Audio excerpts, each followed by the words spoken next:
What's going on, car family? I'm Ben Wayne, and thank you for joining me in another video. Today we're here to check out the all-new 2024 Chevy Trax. Now, if you guys are familiar with the Trax, you know that the previous generation probably wasn't the best looking vehicle on the street, and it was subject to a lot of rental car usage, right? This generation has a nice, fresh, modern look. It truly looks like a sporty vehicle, something that you would want to drive. I think Chevy definitely paid attention to the feedback from the customer on making this vehicle a better vehicle and all around, and still giving it to you at an affordable price point.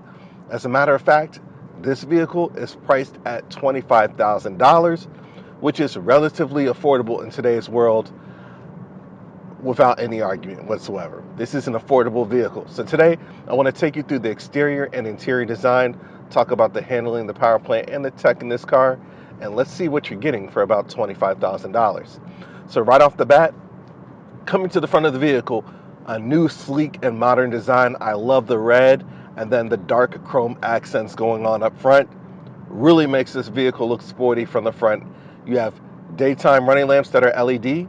You have LED headlamps as well. So pretty much LED everything up front, with the exception of the incandescent turning signals that were used, right? So I really wish they did the LED turn signals, but for the price point, I'm really not going to complain about that. Now you'll look at the exterior portion, the hood, you'll notice that it's sculpted. It really has this sculpted look to it. Underneath the hood, what you're getting is a 1.2 liter 3-cylinder that's giving you 137 horsepower and 162 pound-feet of torque. That's connected to a 6-speed automatic transmission. Now, this isn't a performance vehicle by any means. It is a vehicle that is designed to get you from point A to point B with practicality in mind, without breaking the bank. So it has a little bit of acceleration to it. It's not the quickest thing from 0 to 60.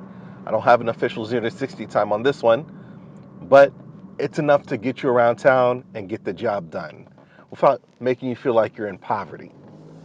So that power plant is suitable for this vehicle. This vehicle weighs about 3,400 pounds and it's able to get the job done.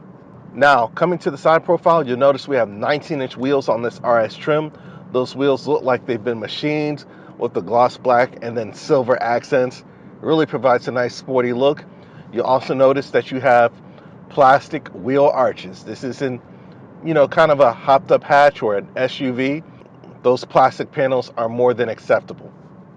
Now, when it comes to the side profile, you'll notice that your wheelbase is longer than it was in the previous generation. You're looking at about 6 additional inches. Overall, the vehicle's length is 10 inches longer than the previous generation. So Chevy really took the time with the design to give it a better aesthetic by making the vehicle longer. And it makes it look a little bit more proportional than what we got in the previous generation of this vehicle. Now, speaking of dimensions, you might also notice that this vehicle is about 4 inches wider and 4 inches shorter than the previous generation. That's going to help it get that sporty look, that sporty aesthetic that you see from the side profile. This is really a great looking vehicle. Now, when it comes to the rear, you don't have LED tail lamps. I wish you did, but instead you have a traditional incandescent design. Now, open up that hatch, which is non-powered. I don't believe anything has a powered hatch in this class. This is going up against vehicles such as the Ford EcoSport. But if you open up the hatch here, with the second row up, you're looking at about 25 cubic feet of storage. Drop the second row, you're looking at about 52 cubic feet of storage. So that's more than enough for a compact SUV. This vehicle is able to give you, little bits of everything that you would want in an ideal vehicle for a really reasonable price point. So this is a front-wheel drive vehicle. I know this isn't something that people will go off-roading in, but you do have 7.3 inches of ground clearance. So I just want to drop that tidbit of information for you there as well. Now, when it comes to the overall handling, there is some road noise coming into the cabin. This isn't the quietest vehicle that I've driven, and you wouldn't expect that for this price point.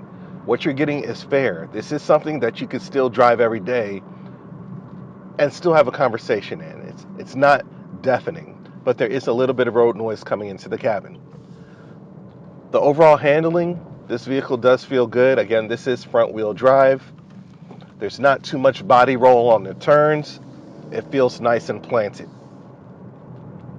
And it is a comfortable ride.